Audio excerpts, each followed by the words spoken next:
అనుమానాస్పద స్థితిలో ఈ నెల 22న బావిలో పడి మృతి చెందిన భూక్యా సంగీత కేసును పోలీసులు ఛేదించారు. తనను కాదని వేరే వాళ్లతో మాట్లాడుతుందనే అక్కసుతో ఆమె ప్రియుడు అజ్మీరా అరవింద్ ఘాతుకానికి ఒడిగట్టినట్లు పోలీసులు తెలిపారు.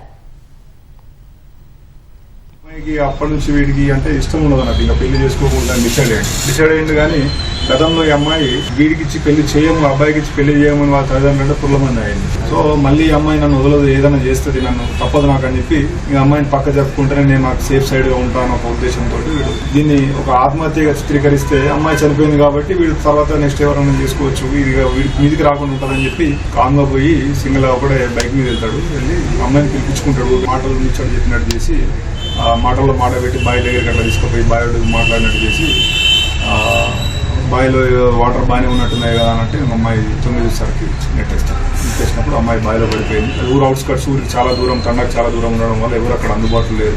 దాని ముందు ఒక 2 సార్లు వాడు తీసుకుపోవడం ట్రై చేస్తా అంటే ఊరు చూసి వాడు తిప్పుకొని వెళ్ళిపోతాడు. నన్ను చూస్తే నన్ను గుర్తుపడతాడు, ఇదంతా నేను చేసిన తర్వాత తెలుస్తుందని వాడు వెళ్ళిపోతాడు. మళ్ళీ వాపస్ వస్తాడు, ఎవరు లేని చూసుకొని ఈ నేరం చేసి